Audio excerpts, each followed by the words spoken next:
आज की रात मजा हुस्न। আসসালামু আলাইকুম, হ্যালো এভরিওয়ান, আপনারা সবাই কেমন আছেন? আশা করছি অনেক ভালো আছেন। তো কালকে আমার আম্মু ইসিয়ানদের জন্য চিংড়ি, তারপর অনেক কিছু পাঠিয়েছে, ইলিশ মাছ, অনেক কিছু পাঠিয়েছে। বলছি ইলিশ মাছটা আমার জোবাইরকে খাওয়াবা। তা বলছে ও তো খেতে পারবে না, ওকে নিষেধ, এলার্জি জাতীয় সব কিছুই নিষেধ।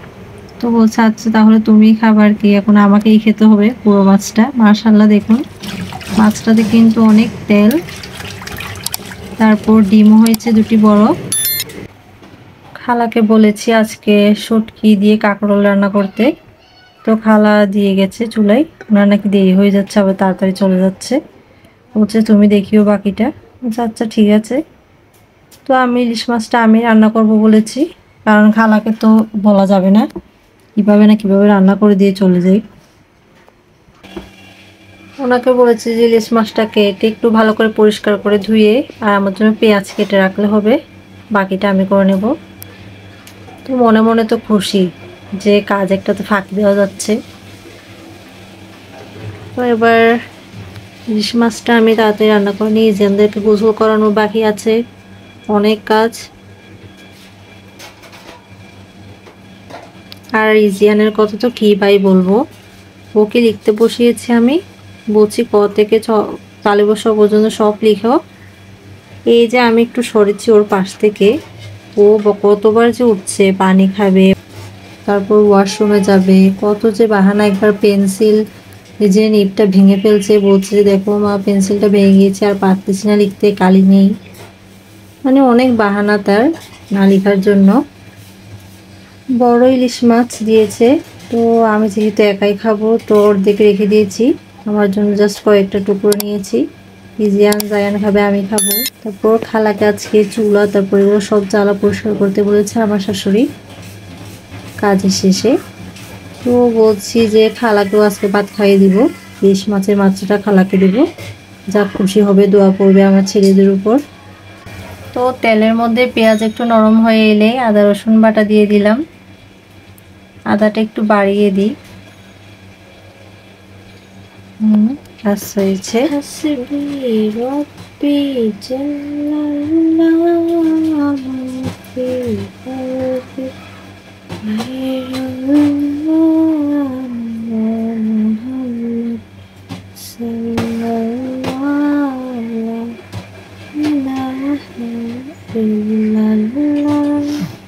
এরপর এখন দিয়ে দেব হলুদ আর মরিচ।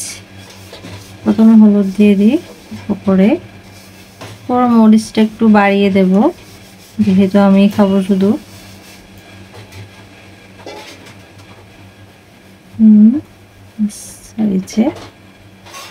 আর অল্প একটু পানি দিয়ে এগুলো ভালো করে আগে কষিয়ে নেব কিছুক্ষণ।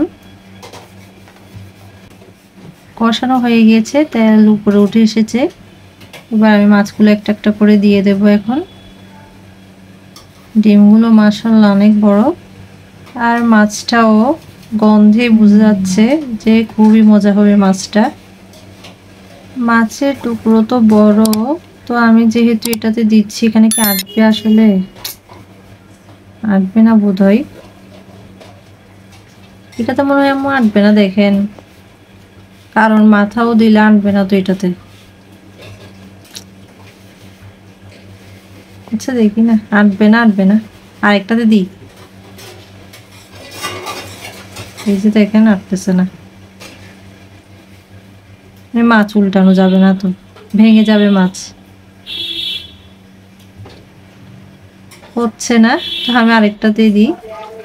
আমি আসলে ভুল করে ফেলেছি, প্রথমে কম মাছ মনে করে আমি বলছি যে ওইটাতে আটবে মনে হয়, ওটাতে দিই। যাক, এখন এখানে ভালো করে মাছগুলো উল্টানো যাচ্ছে। এবার আমি মাছগুলোকে ঢেকে দেব। এখানে আমি আর কোনো পানি দেব না, আজকে মাছটা আমি তেল তেলে করেই করব।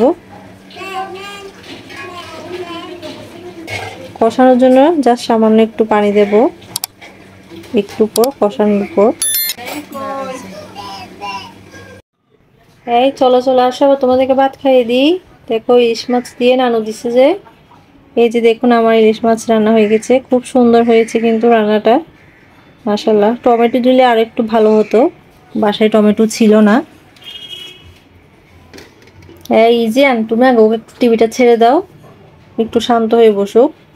কাঁকরোল, তারপর হচ্ছে আমার শাশুড়ির তরকারি, এগুলো মুরগির মাংস।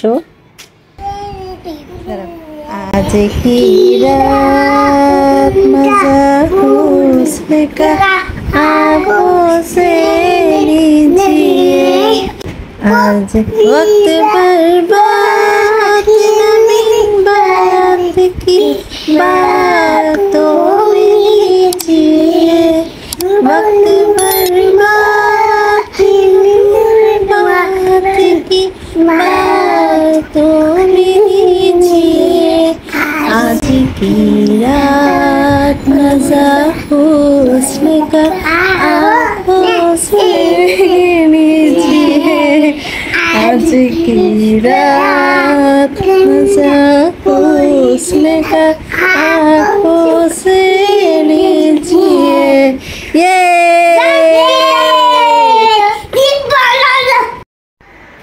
আজকে আপনাদের সাথে এতটুকুই। আমার ইউটিউব চ্যানেলটা আপনারা এখনও যারা সাবস্ক্রাইব করেনি অবশ্যই সাবস্ক্রাইব করে দেবেন, আর যারা করেছেন তাদেরকে অসংখ্য ধন্যবাদ। আর ভিডিওটি ভালো লাগলে অবশ্যই একটি লাইক দেবেন, আপনাদের লাইক দিলে উৎসাহ বাড়ে ভিডিও বানাতে। এরপর আমার ফেসবুক পেজের লিঙ্ক ডেসক্রিপশন বক্সে দেওয়া আছে, ফেসবুক পেজটিকে অবশ্যই ফলো করে দিবেন। আল্লাহ হাফেজ।